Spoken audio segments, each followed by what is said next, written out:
Të dashur teleshikues, ju përshëndes, po japim lajmet në televizionin 4+. Filloi korrja e grurit në fushat e Myzeqes. Fermerët janë të kënaqur nga prodhimi shumë i mirë, por mos shitja e grurit është një problem shqetësues për ata, për të cilin fajtor bëjnë shtetin. Kompanjat kanë një javë që po korrin grurin, elbin dhe drithrat të tjera të stinës në fushat e Myzeqes. Fermerët janë të kënaqur me prodhimin shumë të mirë këtë vit, nga 6 kuintal për dynim deri në 8 kuintal për dynim, por problem sipas tyre është mos shitja e grurit. Prandaj kërkojnë vendosjen e një çmimi dysheme nga shteti që të mos jetë shumë poshtë kostos të prodhimit, pasi fermerët e Myzeqes nuk marrin subvencione. Prodhimi si vjet është shumë i mirë. Vijon nga 6 kuintal dyllimi deri në 8. Por problemi jon më i madh është për shitjen e grurit si vjet. Sepse është problemi kryesor. Ne gjithë vitin plerat, nafta, çdo gjë. Fermerët pohojnë se sipërfaqet me grur janë zvogëluar aq sa Shqipëria prodhon grur sa të hajë një javë bukë. Prandaj habitemi se grur s'ka e grur nuk shesim dot. Por eksportimi nga Ukraina dhe Serbia, ku çmimi është 33.000 lekë kuintali grur i ndenjur, vazhdon, thon ata. Shqipëria prodhon grurti në vend sa të hajë një javë bukë. Ne sot nuk shesim dot grurin tonë. Nuk shesim dot, e kemi problemin e madh.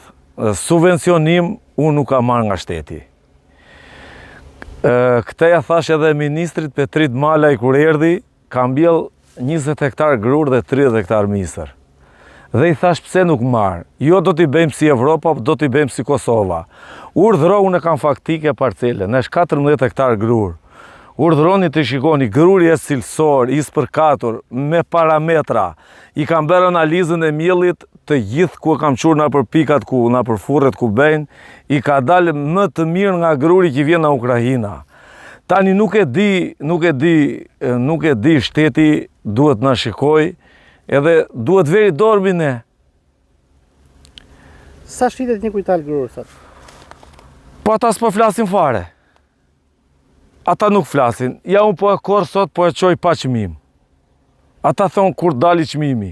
Kur? Ata e din mirë. Ata sot në Ukrainë dhe në Serbia marrin 33.000 lekë kuintalin.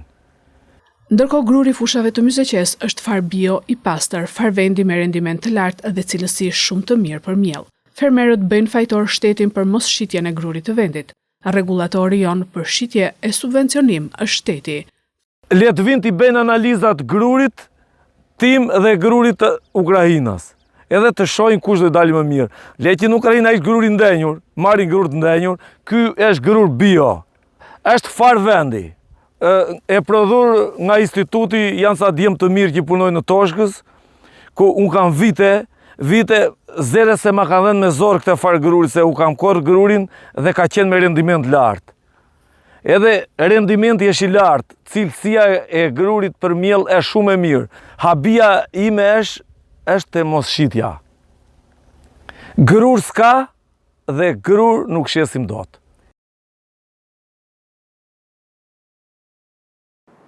Një zjarr ka rënë sot në lagjen Çlirimi. Flakët e tij përfshin një sipërfaqe me shkurre dhe barë të thatë pranë banesave private, duke i rrezikuar ato. Dyshohet se zjarri ka ardhur si pasojë ndonjë shkëndije që ka kaputur telat përcjellës. Pas zjarrit të dieshëm afër banesave në kodrat e Halilaj, në Kolonjë, sot një zjarr tjetër ka rënë në lagjen Çlirimi dhe flakët e tij përfshin një sipërfaqe me shkurre dhe barë të thatë pranë banesave në periferi të qytetit. Vatra e zjarrit ishte në një zonë me banesa private dhe është vënë në kontroll me shpejtësi nga zjarrfiksit e Lushnjës, pasi rrezikonte seriozisht banesat. Në vend kanë bërritur edhe efektivët e rendit që po punojnë për zbardhjen e shkaqeve të rënies së zjarrit. Pasi është vënë nën kontroll situata, zjarrfiksit e Lushnjës kanë konstatuar tela të kaputur të energjisë elektrike dhe dyshohet se zjarri ka ardhur si pasojë e ndonjë shkëndije që ka kaputur telat përcjellës. Në zonë është takuar energjia elektrike duke eliminuar rrezikun e shtrirjes së zjarrit. Punojësit e grupit të avarive të OSHE Lushnjë që kishin ardhur në vendngjarje po riparojnë linjën elektrike që furnizon lagjen Çlirimi. Policia e Lushnjës kap në flagrancë me doza kokaine, të cilat do t'i shiste në tabakinon e tij dhe arreston 43 vjeçarin. Sekuestrohen dozat e lëndës narkotike. Si rezultati punës së inteligjencës policore, goditet një tjetër rast i shitjes në doza të drogave të forta. Policia e Lushnjës kap në flagrancë me doza kokaine me vete, të cilat do t'i shiste në tabakinon e tij dhe arreston 43 vjeçarin. Sekuestrohen dozat e lëndës narkotike. Si rezultati i administrimit të shpejtë të informacioneve të siguruara për një shtetas që shiste doza kokaine në tabakinon në pronësi të tij në lagjen Skënderli Bohova, specialistët për hetimin e narkotikëve vunë në pranga të dyshuarin, shtetasin EF, 43 vjeç, banues në Lushnjë. Në momentin e kapjes, atij u gjet me vete një sasi lënde e dyshuar narkotike kokain e ndarë në doza të gatshme për shitje në tabakinon e tij. Materialet procedurale ju referuan prokurorisë pranë gjykatës së shkallës së parë të jurisdiksionit të përgjithshëm Fier për veprime të mëtejshme. Janë hapur kutit dhe po rinumërohen votat në Tiranë dhe Elbasan. Partia Demokratike ka deklaruar se në Elbasan u konfirmua treni bullgar. Në Pallatin e Sportit Faria Hoti në orën 9 ka nisur rinumërimi në 18 KZAZ 1282 qendra votimi për Tiranën. Rreth 40.000 flet votimi janë të rregullta, 17.000 të pavlefshme. Partia Mundësia humbet mandatin nëse ka 177 vota më pak, kurse Partia Demokratike e fiton nëse ka 1234 vota më shumë. Rinumërimit nuk i nënshtrohen vora njësia numër 10, pasi në zgjedhjet e 11 majit u aplikua votimi elektronik, por gjithashtu edhe kutit e diasporës. Kandidatët demokrata Slando Gjani dhe Ilir Ali Mehmeti po ndjekin nga afër procesin. Kryetari i Partisë Mundësia Gron Shehaj me deputetin e zgjedhur Erald Kapri gjithashtu ndodhen në sallë. Pas rinumërimit për Tiranën do të vijohet me rinumërimin e të gjithë qarkut të Fierit, 587 kuti, dhe në fund 360 kutit e qarkut Durrës. Fillimisht do të numërohen votat për partinë dhe më pas për kandidatët preferencial.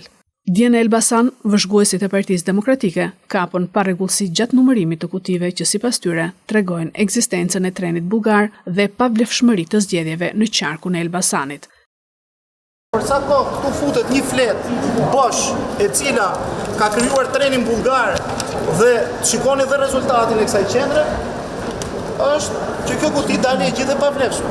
Ka pasur probleme në shumë qendra votimi, në shumë kuti do të thoja, qoftë tek materialet zgjedhore, po qoftë edhe kutia e fletëve të votimit, ka një mos rakordim të fletëve të votimit, po kështu ka një mos përputhje të numrit të fletëve të votimit të papërdorura në respekt me proces verbalin 08 dhe gjithashtu nga 274 votues që kanë marrë pjesë sipas pajisjes PEI, në kuti gjenden 272, kjo na bind akoma më shumë për ato që quhet treni bullgar. Vran një vit më parë 19 vjeçarin Grej Bihucin, 2 kushërinj pas një konflikti të nisur në rrjetet sociale. Prokuroria mbyll hetimet dhe çon në gjyq 2 autorët, njëri prej tyre është i mitur.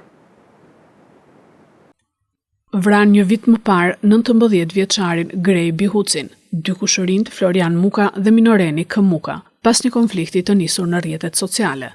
Prokuroria e Fierit dërgon në gjykatë 2 shtetasit për vrasje me paramendim e kryer në bashkëpunim.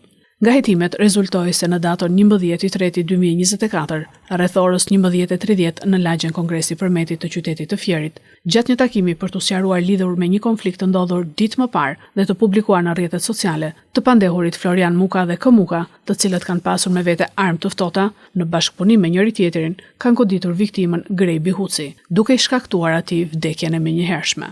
Prokuroria pranë gjykatës së shkallës së parë të jurisdiksionit të përgjithshëm Fier kërkoi deklarimin fajtor të pandehurit Florian Muka për kryerjen e veprës penale vrasje me paramendim e kryer në bashkëpunim me 25 vjet burgim, si dhe deklarimin fajtor të miturit në konflikt K. Muka për kryerjen e veprës penale vrasje me paramendim e kryer në bashkëpunim dhe dënimin e tij me 12 vjet dhe 6 muaj burgim.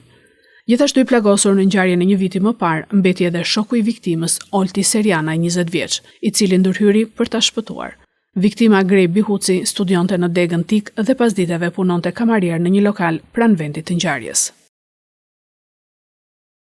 Presidenti Trump i jep 48 orë Iranit për t'u dorëzuar, nëse jo, Amerika do të hyjë në luftë. 48 orë është afanti për presidentin Amerikan Trump që të vendosë nëse Shtetet e Bashkuara të Amerikës do t'i bashkohen ose jo Izraelit në sulmin ndaj vendeve bërthamore të Iranit.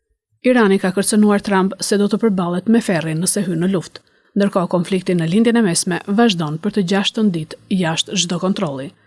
Pas mbajtjes së një takimi të rëndësishëm sigurie në Washington të martën, zyrtarët amerikanë thanë se 24 deri në 48 orët e ardhshme do të jenë vendimtare për të përcaktuar nëse diplomacia do të vazhdojë me Iranin, raportoi ABC News. Por nëse kjo rezulton se është e paarritshme, Trump mund t'i bashkohet Izraelit. Qytetarët e Teheranit janë larguar masivisht nga shtëpitë e tyre që nga e premtja, ndërsa Trump i bëri thirrje të gjithëve të braktisnin qytetin. Trump ka përforcuar kërcënimet e tij ndaj regjimit iranian pasi pretendoi të mërkurën se Shtetet e Bashkuara dhe Izraeli e din saktësisht se ku fshihet udhëheqësi suprem i Iranit. Presidenti amerikan e quajti atë një objektiv të lehtë, por tha që nuk do të urdhërojë ndonjë komplot vrasje për momentin. Kërcënimi për ndryshimin e regjimit erdhi pasi Trump kërkoi një fund të vërtetë të programit bërthamor të Iranit, i cili qëndron në thelb të konfliktit. Dhe presidenti amerikan arriti presionin mbi Ajatollahun për një dorëzim pa kushte, ndërsa zhvendosi fuqinë e makinës së luftës të Amerikës drejt zonës së luftës. Ky është edicioni lajmeve për sot. Lajmet i gjeni edhe në internet në website-in 4plusmedia.tv. Bashkë mirupafshim.